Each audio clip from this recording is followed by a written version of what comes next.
नमस्कार मित्रांनो, मॉमचा धाबा या यूट्यूब चॅनलवर तुम्हा सर्वांचं मनापासून स्वागत। श्रावण संपल्यावर आतुरता लागते ती गणपतीच्या आगमनाची। आपल्या बाप्पाला मोदक खूप आवडतात, परंतु मोदक बनवताना प्रत्येक गृहिणीला प्रश्न पडतो की मोदकाच्या कळ्या कशा पाडायच्या। तर आज आपण मोदक कसे बनवायचे, ते मोदकाच्या कळ्या कशा पाडायच्या अगदी सोप्या पद्धतीने ते बघणार आहोत। चला तर मग रेसिपीला सुरुवात करूया।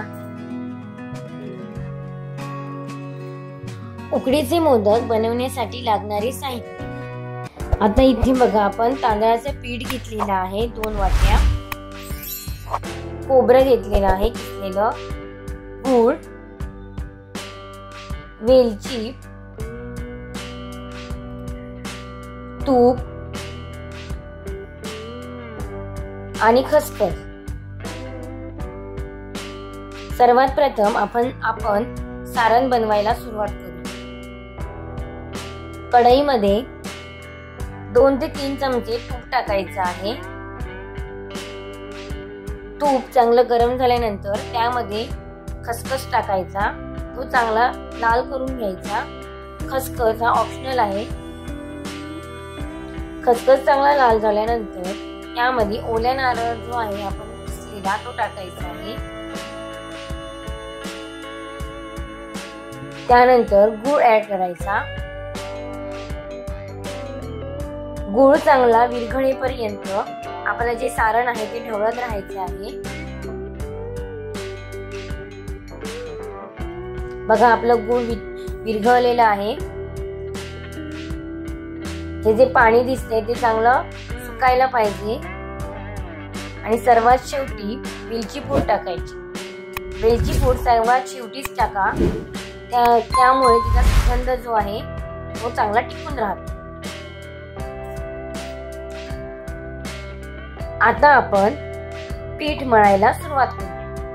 पीठ मळण्यासाठी इथे आम्ही 1 तांब्या पाणी घेतलेलं आहे आणि त्यामध्ये तूप आणि मीठ टाकलेलं आहे। पाणी चांगलं गरम करायचं, उकळी येऊ द्यायची पाण्याला। पाणी चांगलं उकळल्यानंतर त्यामध्ये आपण जे पीठ घेतलेलं आहे ते टाकायचं।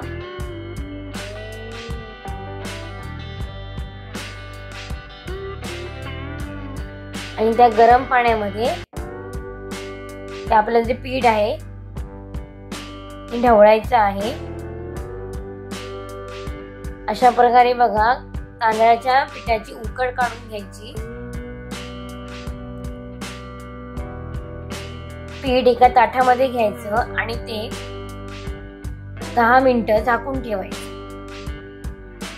बघा, आता 10 मिनिटं झालेली आहेत। पीठ थोडंफार थंड झालेलं आहे।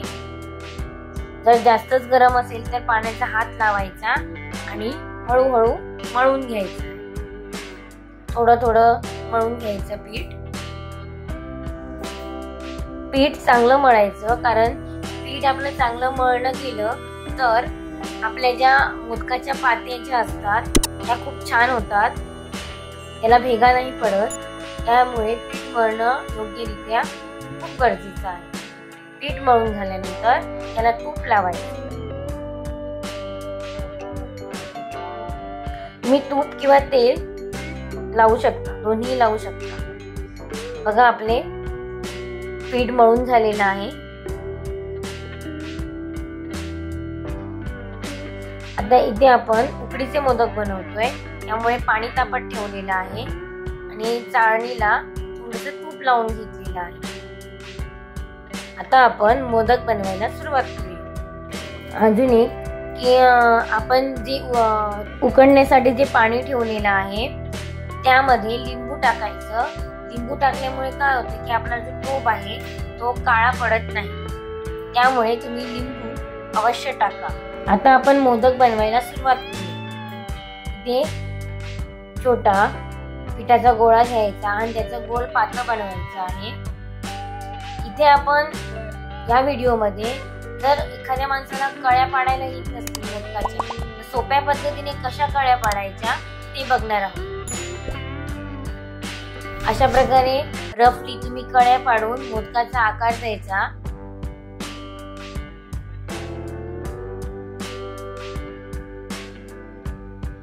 बघा आपल्या ज्या कळ्या ते सुबक पडलेले नाहीयेत। चमच्याच्या साहाय्याने काय करायचं, त्या मोदकाला कळ्या पाडून घ्यायच्या।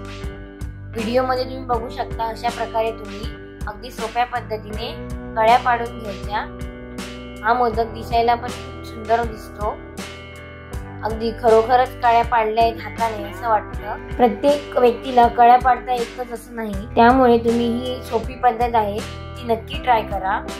प्रथम आपण तांदळाचं पीठ घ्यायचं मळलेलं,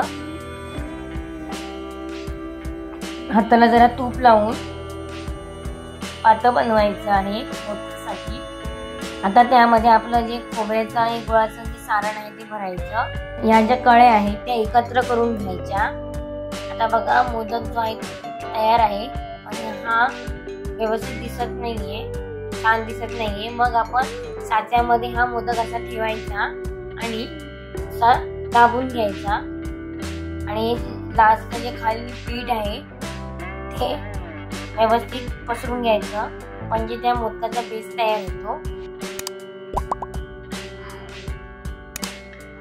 बघा अशा प्रकारे आपला साच्यातला मोदक पण तयार होतो। अगदी सुबक अशा कळ्या आहेत, खूप छान दिसतो। आता इथे एका साईडला आपलं पाणी बघा गरम झालेलं आहे, पाण्याला उकळी आलेली आहे। आता या चाळणीवर आपण सगळे मोदक जे आहेत ते बनवले आहेत ते उकडण्यासाठी ठेवायचे।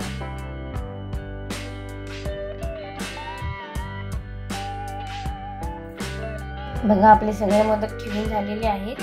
आता आपण झाकण ठेवून 10 ते 15 मिनिटं ठेवून द्यायचे। बघा अशा प्रकारे आपले सगळे मोदक जे आहेत ते उकडलेले आहेत। आपल्या बाप्पासाठी, बाप्पाच्या नैवेद्यासाठी उकडीच्या मोदकांचा नैवेद्य तयार आहे।